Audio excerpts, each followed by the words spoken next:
नमस्कार, मैं रचना शर्मा चढ़ती कला टाइम टीवी देख रहे सभी दर्शकों का स्वागत करती हूं। आप देख रहे हैं उत्तर प्रदेश के विशेष समाचार। उत्तर प्रदेश के कासगंज जिले के पटियाली थाना क्षेत्र में मंगलवार सुबह श्रद्धालुओं से भरी एक टेम्पो की सामने से आ रही बोलेरो से भिड़ंत हो गई। इस हादसे में 8 लोगों की मौत हो गई जबकि 6 अन्य घायल हो गए। वहीं इस घटना में सीएम योगी ने गहरा दुख प्रकट किया है। मुख्यमंत्री ने ट्वीट कर जनपद कासगंज में सड़क दुर्घटना में हुई जनहानि पर गहरा शोक व्यक्त किया है। सीएम योगी ने मृतकों के शोक संतप्त परिजनों के प्रति संवेदना जताते हुए अधिकारियों को तत्काल मौके पर पहुंचने और घायलों का निःशुल्क उपचार कराने के निर्देश दिए हैं। बता दें कि पटियाली थाना क्षेत्र में बंदायूं मैनपुरी मार्ग पर मंगलवार सुबह श्रद्धालुओं से भरी एक टेम्पो की सामने से आ रही बोलेरो से भिड़ंत हो गई। हादसे में भोले बाबा के सत्संग में हिस्सा लेने जा रहे टेम्पो सवार 6 लोगों की मौके पर ही मौत हो गई जबकि 8 अन्य घायल हो गए। घायलों में से 2 की बाद में इलाज के दौरान मौत हो गई। पुलिस अधीक्षक के अनुसार हादसे में मारे गए 8 लोगों में टेम्पो सवार 5 महिलाओं और 2 बच्चों के अलावा बोलेरो सवार एक पुरुष शामिल हैं।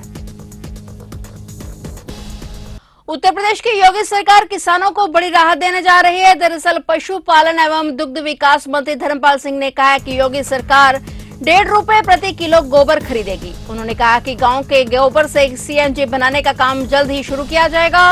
उन्होंने कहा कि मॉडल के रूप में बरेली को चुना गया है। उन्होंने इस बात की जानकारी विकास भवन में दी। उन्होंने ये भी कहा कि सरकार पशुपालन को बढ़ावा देने के लिए हर कदम उठा रही है। धर्मपाल सिंह ने बताया कि प्रदेश में छूटा जानवरों से मुक्ति दिलाने के लिए भी काम हो रहा है। 1 साल के अंदर इस समस्याओं से किसानों को निजात मिल जाएगा। बता दें कि प्रदेश में हुए विधानसभा चुनाव में आवारा मवेशी एक प्रमुख चुनावी मुद्दा था, जिसके लिए विपक्षी दलों ने चुनाव प्रचार के दौरान योगी सरकार को निशाना बनाया था। इस समस्या पर पीएम मोदी ने भी संज्ञान लिया था और पीएम ने चुनावी रैली के दौरान कहा था कि आवारा पशुओं के कारण राज्य के किसानों को हो रही समस्याओं को गंभीरता से लिया जा रहा है। इसी और कड़ी में योगी सरकार यूपी में कार्य योजना पर काम कर रही है।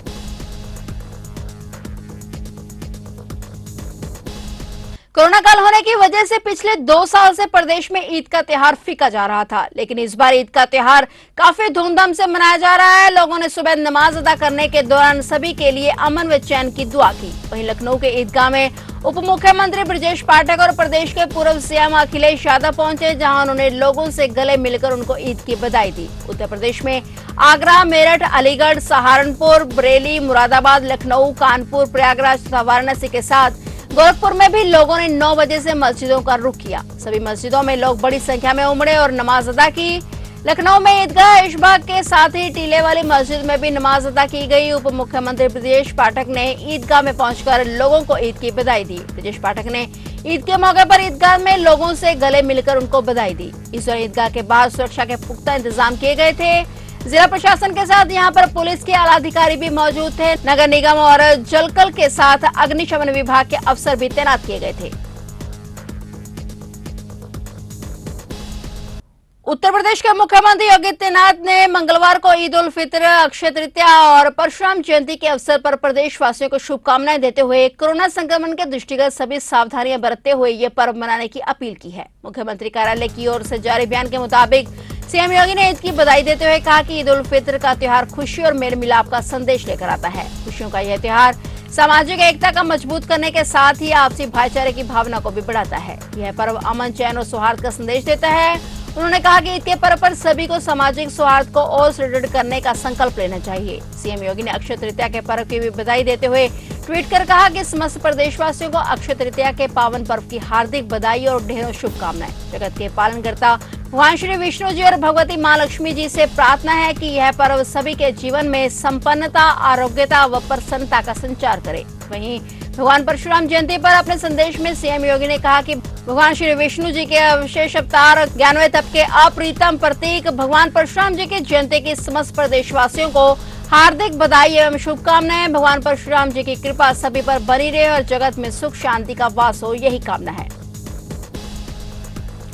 उत्तर प्रदेश के मुख्यमंत्री योगी आदित्यनाथ आज उत्तराखंड के दौरे पर हैं। सीएम योगी का यह 3 दिवसीय दौरा यमकेश्वर से शुरू हुआ है। दोपहर करीब 3 बजे वह उत्तराखंड पहुंचे और उसके बाद वह कार्यक्रम स्थल विथ्यानी पहुंचे और इधर गंगोत्री और यमुनोत्री के कपाट खुलने के साथ ही आज मंगलवार से 4 धाम यात्रा शुरू हो गई है। सीएम योगी इस अवसर पर उत्तराखंड आकर अपने पैतृक गांव पंचूर जाएंगे और वहां अपने परिवार से बरसों बाद मिलेंगे। उनके गांव और घर पर सुरक्षा के चाक चौबंद इंतजाम किए गए हैं।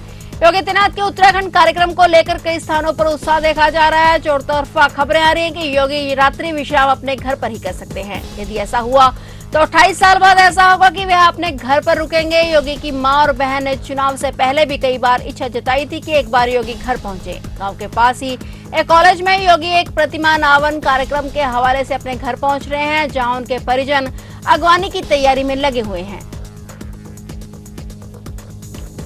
प्रगतिशील समाजवादी पार्टी के राष्ट्रीय अध्यक्ष शिवपाल सिंह यादव और समाजवादी पार्टी के राष्ट्रीय अध्यक्ष अखिलेश यादव के बीच जुबानी जंग का दौर बदस्तूर जारी है। मंगलवार को ईद के मौके पर शिवपाल यादव ने ट्वीट कर अखिलेश यादव पर इशारों ही इशारों में निशाना साधा। उन्होंने लिखा कि हमने उसे चलना सिखाया और वो हमें रोनता चला गया। शिवपाल यादव के इस ट्वीट के बाद एक बार फिर से सूबे की सियासत में गर्माहट बढ़ने की उम्मीद लगाई जा रही है। शिवपाल यादव ने आज ट्वीट कर लिखा कि अपने सम्मान के न्यूनतम बिंदु पर जाकर मैंने उसे संतुष्ट करने का प्रयास किया और इसके बावजूद भी अगर नाराज हूं तो किस स्तर तक उसने हृदय को चोट दी होगी। गौरतलब है कि विधानसभा चुनाव परिणाम आने के बाद से ही चाचा और भतीजे के बीच तल्खी बढ़ती ही जा रही है। दोनों के बीच जुबानी जंग का सिलसिला जारी है।